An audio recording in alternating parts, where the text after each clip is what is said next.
안녕하세요. 오늘 이 시간에는 세포 분열에 관련된 기본 용어와 염색체에 관해 알아보도록 하겠습니다.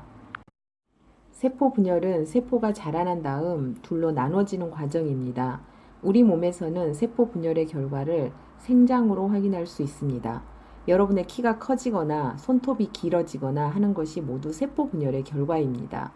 이때 분열 전의 세포를 모세포라고 부릅니다. 엄마란 뜻이죠. 엄마세포.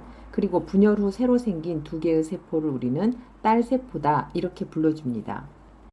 이때 새로 생긴 딸세포와 모세포는 유전적으로 완전히 동일해야 됩니다. 즉, 새로 길어난 손톱과 원래 있던 손톱이 내 것인데 다른 사람이 것이 될 수는 없잖아요. 그러기 위해서 모세포는 자기가 갖고 있던 유전 물질을 어딘가에 담아서 딸세포에게 전달을 하려고 합니다. 이 유전 정보가 들어있는 곳을 우리는 염색체라고 얘기합니다. 그러면 이 염색체는 어디에서 발견이 가능하냐면 바로 핵 속에서 발견이 가능합니다. 이 세포를 보면 세포의 핵 안에 막대기처럼 생긴 것이 들어있는 걸 볼 수 있는데 이것이 바로 염색체입니다. 그런데 염색체는 평소에는 볼 수 없습니다. 보통 때는 세포의 핵 안에 이렇게 실처럼 가느다랗게 풀어져 들어 있습니다. 그런데 이러한 염색체가 보이기 시작할 때는 이 세포가 굉장히 중요한 일을 앞두고 있을 때입니다. 그것은 바로 세포 분열입니다. 세포가 분열을 하면 이렇게 딸세포를 두 개 만들어냅니다. 자, 그리고 이 모세포와 딸세포는 유전적으로 100% 동일해야 된다라고 했습니다. 그런데 이 엄마가 가진 유전 물질을 100% 딸에게 전달하기 위해서는 이렇게 실처럼 가느다랗게 풀어져 있으면 엉키거나 그 다음에 없어지거나 하기가 쉽겠죠. 그래서 이 실을 꼬아서 이렇게 꼬아서 이런 식으로 두껍게 만들면은 전달하기가 훨씬 쉬워지겠죠. 그리고 두 딸에게 주기 위해서는 이렇게 가닥을 한 가닥 만들면은 줄 수가 없잖아요. 그래서 이렇게 가닥을 한 가닥 더 만들어냅니다. 이때 이 만든 가닥은 원래 있던 원본 가닥과 어찌해야 될까요? 완전히 동일해야 되겠죠. 자, 이렇게 만들어졌을 때 우리는 이것을 염색체라고 부르고 분열이 마지막에 이루어졌을 때는 이때 이 가닥을 한 가닥씩 떼서 이 아이에게 한 가닥 그리고 이 아이에게 이렇게 한 가닥 이렇게 전달시켜 주면 됩니다. 자, 그러면 이때 이 가닥은 나중에 분리가 되는 거죠. 그래서 이 가닥 하나를 우리는 염색 분체다. 우리가 이렇게 불러줍니다. 염색체를 좀 더 자세히 살펴보도록 하겠습니다. 염색체는 아까 실처럼 가느다란 것을 꼬아서 만들었다라고 했습니다. 실처럼 가느다란 형태일 때는 우리가 실처럼 가느다란 뜻에서 염색사라고 불러줍니다. 그러면 염색사를 꼬아서 염색체를 만들었으니까 염색체를 풀면 다시 염색사의 형태가 되는 거죠.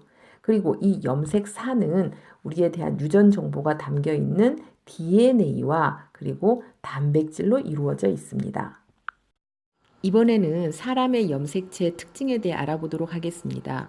지금 이것은 사람의 세포 한 개 속에 들어있는 염색체의 수와 모양을 나타낸 것입니다.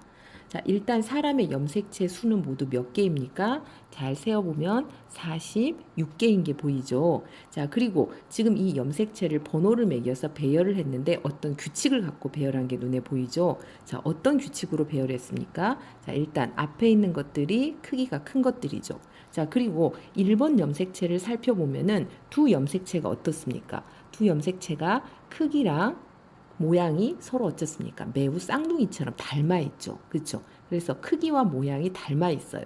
2번 염색체도 두 염색체끼리 크기와 모양이 매우 닮아 있죠. 자, 이런 식으로 쌍을 이루고 있죠. 이런 염색체를 우리는 염색체 가운데서 쌍둥이처럼 서로 닮아 있다라는 뜻에서 쌍둥 염색체다. 이렇게 이야기를 합니다. 이 두 세포는 모두 사람의 염색체입니다. 이 두 세포를 비교해 보도록 하겠습니다. 자, 먼저 왼쪽과 오른쪽의 세포의 염색체 수는 모두 몇 개입니까? 그렇죠. 46개로 어떻습니까? 모두 동일하죠. 자, 그리고 22번째 염색체까지는 어떻습니까? 완벽하게 동일한 게 보이죠.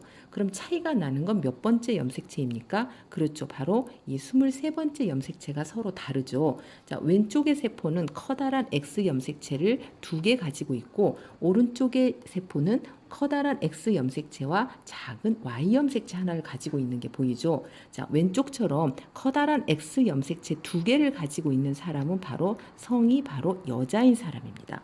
자, 그리고 오른쪽에 X와 작은 Y 염색체를 가지고 있는 사람은 누굴까요? 그렇죠. 바로 남자입니다. 자, 그러면 이 23번째 염색체는 바로 우리의 무엇을 결정을 하는 거죠? 그렇죠. 성.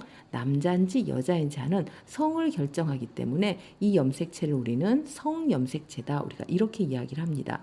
자, 그리고 22번째 염색체까지는 우리 모두 어떻습니까? 완벽하게 남자든 여자든 똑같죠. 자, 이렇게 똑같다는 뜻에서 이런 염색체는 우리는 상염색체다. 우리가 이렇게 이야기합니다.